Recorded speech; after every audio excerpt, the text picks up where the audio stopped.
Hello everyone and welcome back to my PTE Pro. Today, we're diving into the reading section to master the multiple choice, multiple answers task. This question type can be quite a challenge because it requires you to distinguish between primary causes and secondary effects across the entire passage.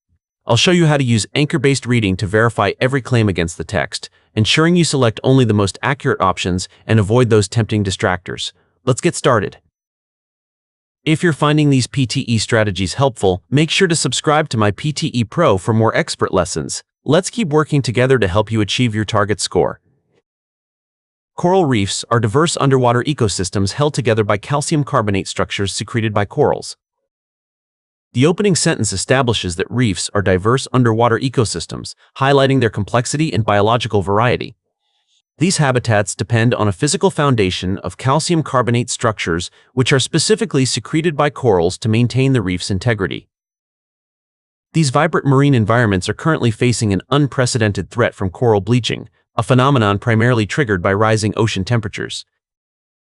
The author describes these areas as vibrant marine environments to emphasize their life and color before introducing an unprecedented threat.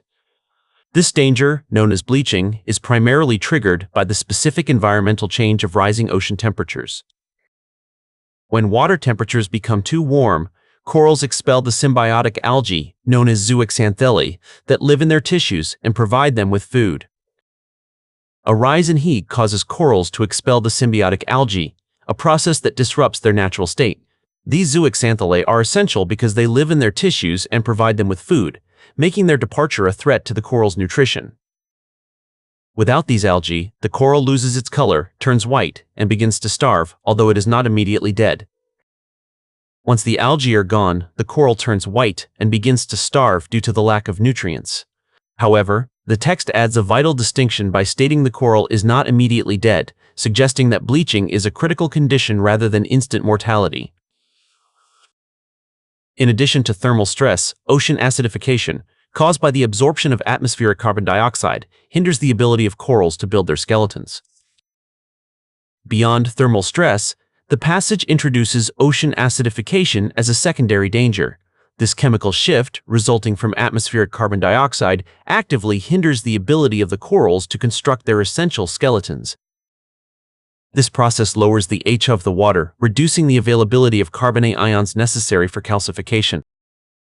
The acidification process lowers the pH of the ocean, which directly leads to reducing the availability of certain minerals. Specifically, carbonate ions are depleted, yet they are necessary for calcification and the structural growth of the reef. The degradation of reefs has profound socioeconomic consequences, as they protect coastlines from erosion and support global fishing industries. The degradation of reefs is not just an environmental issue but one with profound socioeconomic consequences. This is because reefs protect coastlines from natural damage and support global fishing industries, which are vital for human survival and commerce. Furthermore, coral reefs are a vital source of tourism revenue for many developing nations, making their preservation an economic as well as an environmental priority. Reefs serve as a vital source of income through tourism revenue, particularly for developing nations. Consequently, the preservation of these habitats is categorized as an economic priority alongside environmental concerns. While some corals show signs of resilience, large-scale restoration efforts and global carbon emission reductions are required to ensure their survival. Although individual corals may display signs of resilience, the passage argues that large-scale restoration is necessary. Long-term survival depends on carbon emission reductions which are required to ensure the future of these ecosystems. Based on the passage, which of the following are consequences or causes of coral reef degradation? To answer this accurately, we must identify both the environmental causes mentioned in the first half of the text and the consequences or impacts discussed later. We need to distinguish between the biological mechanisms of degradation and the resulting physical or economic changes. The loss of coral reefs can lead to increased coastal erosion and financial losses in the fishing sector. The passage notes that reefs protect coastlines from erosion, so their decline would logically lead to increased coastal erosion. Furthermore, because they support global fishing industries, any damage results in financial losses for that specific economic sector. Correct. Correct. Rising ocean temperatures cause corals to lose the algae that provide them with essential nutrients. The text confirms that rising ocean temperatures lead corals to expel the symbiotic algae. Since these organisms provide them with food, this choice accurately describes how the loss of algae deprives the corals of essential nutrients needed to survive. Incorrect. Increased carbon dioxide levels in the atmosphere make it harder for corals to form their physical structures. The absorption of atmospheric carbon dioxide creates conditions that hinders the ability of corals to develop. This specifically makes it difficult for them to build their skeletons, which are the physical structures that hold the reef together. Correct. The primary function of coral reefs is to reduce the HACE level of the surrounding ocean water. Although the text mentions that acidification lowers the AF, this is a negative process rather than a primary function of the reef.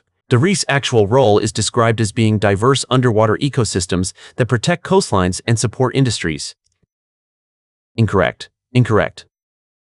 Corals die immediately as soon as they undergo the bleaching process and turn white.